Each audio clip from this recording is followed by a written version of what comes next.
People love to say, "Be confident." It looks great on a poster and sounds inspiring in a speech, but real life is different. Some days you don't feel good-looking or tall. In class or at work, your mind feels slower than others. A teacher, a boss, or a stranger online says, "Why are you so slow?" or "You're stupid," and the words stick. In those moments, "be confident" feels like a joke. You are not broken. You are human. Insecurity is normal. But staying insecure is optional, because confidence is a skill you can build. It isn't magic, and it isn't a personality you're born with. It's practice, clarity, and small wins, stacked over time. Today will be practical, no fluff. You will learn 2 simple rules you can use anywhere in the world, plus a few small exercises for this week. The first is the comparison reset. Stop measuring your beginning against someone else's success story. The second is the difference advantage. Focus hard on what you have that others don't, and turn it into real power. By the end, you'll have a clear, mini plan to grow calm, earned, repeatable confidence. Not loud bravado, not fake hype, just steady strength you can trust. Welcome to Motivated English Life, where we turn big life skills into clear English and simple actions. If you're learning English, that's a bonus. You'll improve your language and your life at the same time. Grab a notebook if you can, and pause whenever you need. If your struggle feels heavy or you're carrying deep pain, talk to someone you trust or a professional. You deserve support, and asking for help is also a form of strength. As you listen, choose one area where you feel unsure: work, study, relationships, or health. Keep it in mind. We'll use it in the exercises. Now, let's begin with Rule 1, the quiet habit that steals your confidence without you noticing. Comparison is the quiet thief of confidence. It hides inside your daily scroll, at the gym, in the classroom, even in family conversations. Not all comparison is bad. Sometimes it helps you learn. But the common habit of measuring your beginning against someone else's success story is unfair and destructive. You're comparing your warm-up to their victory lap, your day 12 to their year 12, your behind the scenes to their highlight reel. Of course it hurts. Think about learning English. You watch a fluent speaker host a podcast and you feel small. But how many hours have they practiced?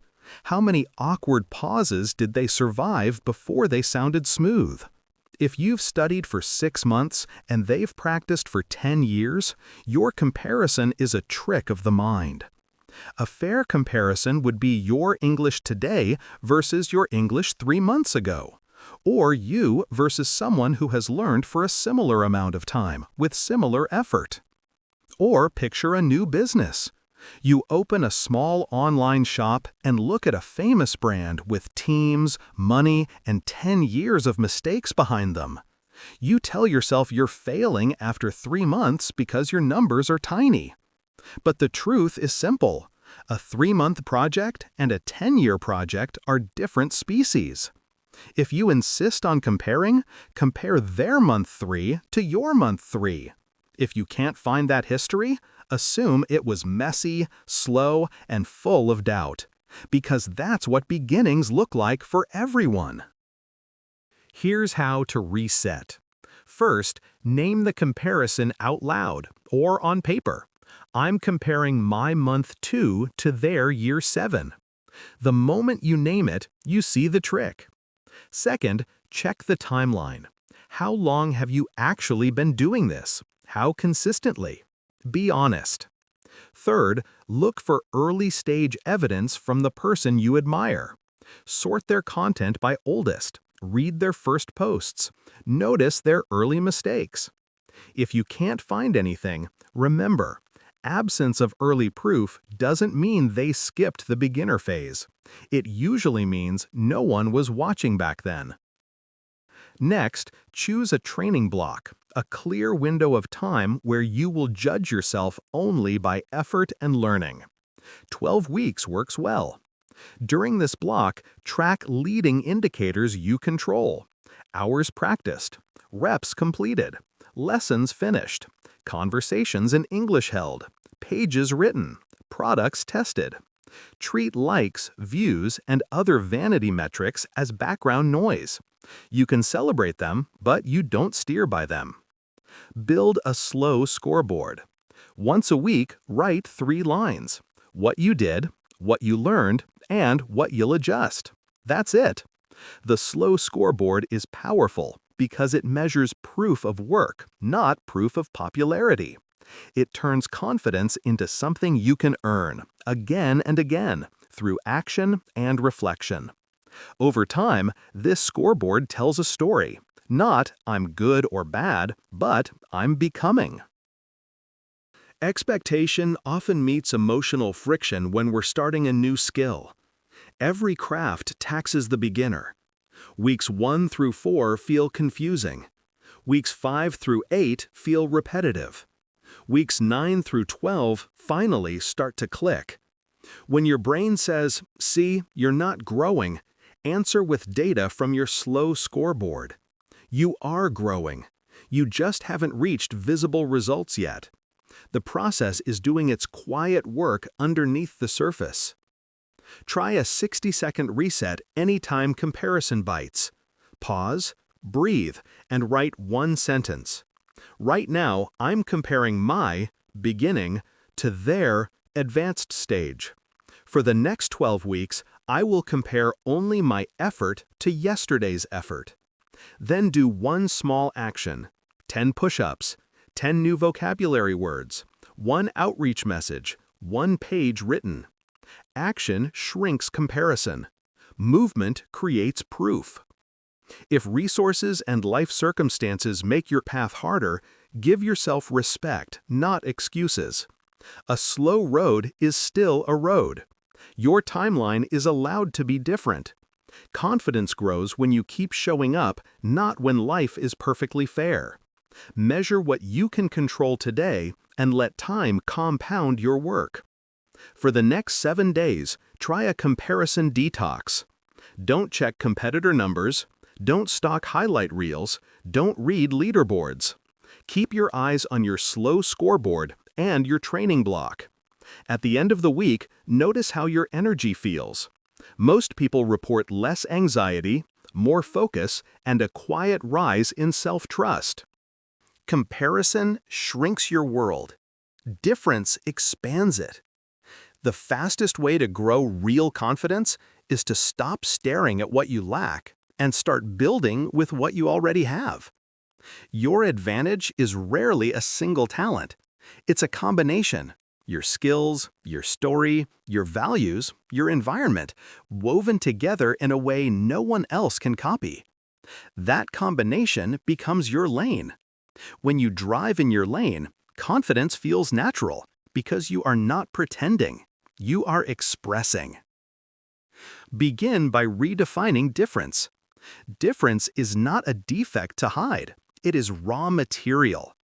Maybe you aren't tall, but people naturally relax around you. Maybe you're not the loudest in meetings, but your calm makes teams feel safe. Maybe you speak 2 languages and can translate ideas across cultures. Maybe you grew up with less money and learned resourcefulness. Or you cared for family members and developed empathy and logistics skills most managers would envy. Even your constraints can become advantages. A small budget can sharpen creativity. Limited time can force focus. And a late-night schedule can make you the person who serves audiences no one else is awake to serve. Look for your unusual mix. List the parts of you that feel steady and true. Practical skills you can do on a tired day. Character strengths people thank you for. Experiences that shaped you. And the community or culture you understand from the inside. Then notice combinations. A pharmacy student who loves design and speaks Vietnamese can explain medicines through clear visuals for families back home. A truck driver who likes fitness and speaks Spanish can share safe, on-the-road workouts for night shift workers. An accountant with empathy and a passion for digital minimalism can teach freelancers how to manage money without anxiety. Confidence grows when you stop wishing for someone else's gifts and start stacking your own. Turn difference into value by translating it for other people. Ask a simple question: who benefits if I show up as myself? If you're funny, maybe your humor can teach or comfort, not just entertain. If you're a patient listener, perhaps you become the teammate who untangles complex problems when everyone else is frustrated. If you're bilingual, maybe you create short videos that help immigrants understand everyday systems, doctors, banks, schools. If you are a parent with limited time but strong routines, you can help busy people build 10-minute habits that actually stick. Your difference becomes power when it solves a real feeling or problem for someone else. Make it practical with a tiny statement you can act on. Write one sentence that captures your lane. I help a specific person do a specific outcome because I unique advantage. For example, I help first-year nursing students pass pharmacology because I translate complex topics into simple drawings. Or, I help night shift workers stay healthy because I know that schedule and design workouts for it. This sentence is not marketing fluff. It is your compass. It guides what you create, what you practice, and what you ignore. Run a small proof of difference project. Choose 1 week. Create one helpful thing that uses your lane. A 3-minute video, a 1-page guide, a short live session, a simple tutorial. Keep it small and finishable. Share it where your people already are. Class group chats, local communities, WhatsApp circles, Reddit threads, Discord servers, neighborhood Facebook groups. Ask for one type of feedback. Was this useful, and what would make it clearer? Your goal is not to go viral. Your goal is to help a few specific humans so well that they say thank you. Those thank yous become confidence fuel because they are earned by your difference, not borrowed from hype. Expect resistance inside your head. You will hear, "But others already do this." True, but they don't do it with your combination of story, language, humor, and care. You will hear, "I'm not ready." Also true, and you won't be until you do it small, now. You will hear, "Who am I to teach?" You are not claiming to be the world's best. You are offering what you know to the people one step behind you. That is enough to begin. Confidence arrives after contribution, not before. Treat your difference like a muscle. Schedule difference reps the way an athlete schedules training. 10 minutes a day refining your angle, writing better explanations, finding clearer examples, or improving a tiny piece of your craft will compound faster than 3 hours once a month. Keep a simple log: what you created, who it helped, and what you learned about your lane. Over a month, you will see patterns, topics that flow, audiences that respond, formats that suit your energy. Patterns are proof. Proof is confidence. Remember that difference is not arrogance. You are not claiming superiority. You are choosing focus. Respect other lanes while you drive in yours. In teams, your difference complements others. Your calm balances someone's energy. Your detail-mindedness protects someone's big vision. Your street sense grounds someone's theory. When you treat differences as puzzle pieces, you stop competing for the same piece and start completing the picture together.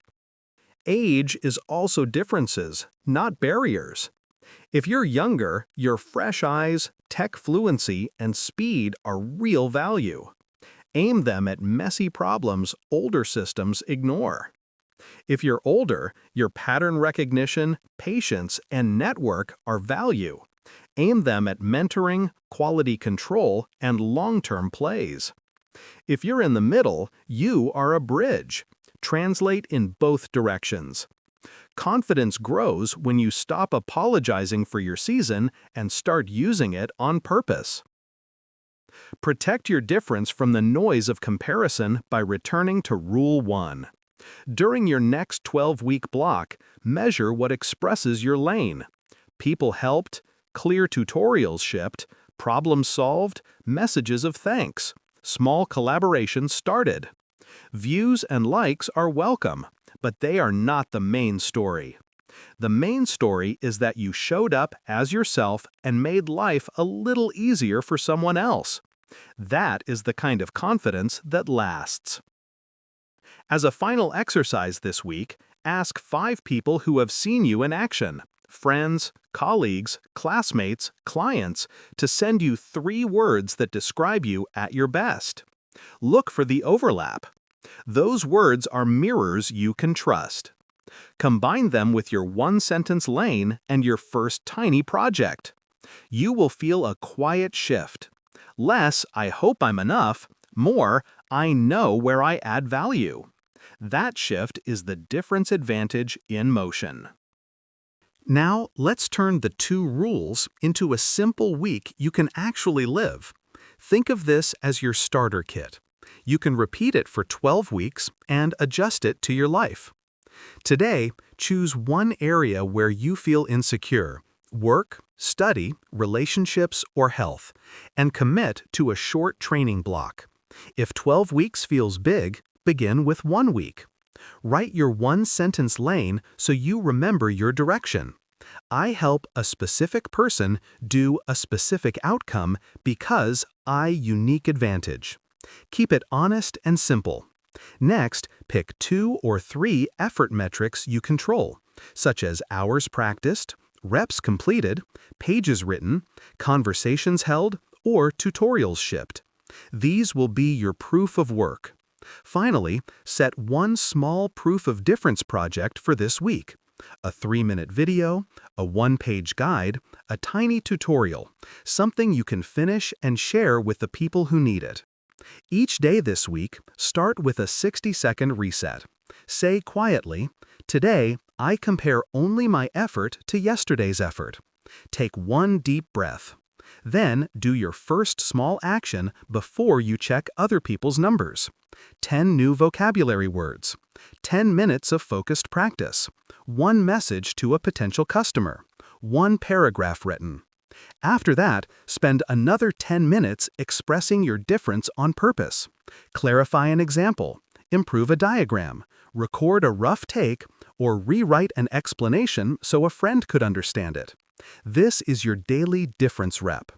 At the end of the day, keep a slow scoreboard with 3 short lines: what you did, what you learned, and what you will adjust tomorrow. The scoreboard is your mirror.